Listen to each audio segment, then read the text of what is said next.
इस LM317 का जो पहली नंबर पिन होता है वो एडजस्टेबल पिन होता है, दूसरी नंबर पिन आउटपुट पिन होता है और तीसरी नंबर पिन हमारा इसका इनपुट पिन होता है।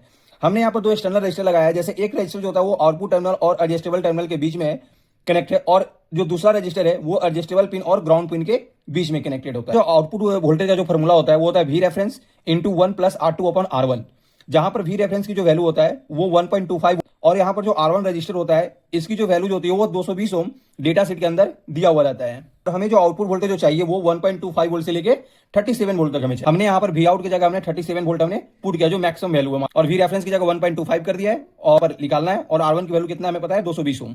इसका हम 220 का हम एलसीएम ले लेते हैं, तो ये हो जाएगा 220 प्लस R2 इंटू 1.25।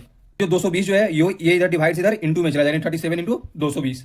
जब इसका जब मल्टीप्लाई करते तो वो 2140 आ जाएगा, और ये 1.25 इंटू 220 इन 275 प्लस 1.25 इंटू R2 हो जाएगा। इक्वल टू कितना हो जाएगा 7865 डिवाइडेड बाई 1.25।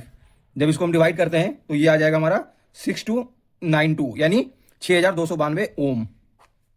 कितनी ओम का हमें यहाँ पर प्रीसेट लगाना पड़ेगा, यानी वेरिएबल रजिस्टर लगाना पड़ेगा। लेकिन जो वेरिएबल रजिस्टर जो हमारे पास अवेलेबल होता है वो होता है 4.7 किलो ओम का आता है, 5.1 किलो ओम का आता है, या तो 10 किलो ओम का आता है। तो हम यहाँ पर जनरली 10 किलो ओम का हम वेरिएबल रजिस्टर यहाँ पर हम यूज कर सकते हैं। वोल्टेज को 1.25 वोल्ट से लेकर 37 वोल्ट तक हम वेरी करा सकते हैं, क्योंकि अगर हमें आउटपुट वोल्टेज 37 वोल्ट अगर हमें चाहिए तो हमें इनपुट वोल्टेज जो होना चाहिए वो 42 वोल्ट से ज्यादा या इक्वल होना चाहिए, तभी हमें आउटपुट वोल्टेज 37 वोल्ट मिलेगा। क्योंकि LM317 का जो ड्रॉप आउट वोल्टेज होता है वो 3 वोल्ट होता है, यानी इनपुट और आउटपुट वोल्टेज का जो डिफरेंस होना चाहिए मिनिमम 3 वोल्ट होना जरूरी होता है। यहाँ पर इनपुट साइड हमने एक इलेक्ट्रोलाइट कैपेसिटर लगाया है 100 यूएफ 63 वोल्ट का, और एक सेमी कैपेसिटर भी हमने यूज किया है इनपुट साइड 0.1 यूएफ 50 वोल्ट का। उसी तरह से हमने आउटपुट साइड भी हम एक कैपेसिटर लगाते हैं 100 यूएफ 63 वोल्ट का इलेक्ट्रोलाइट कैपेसिटर।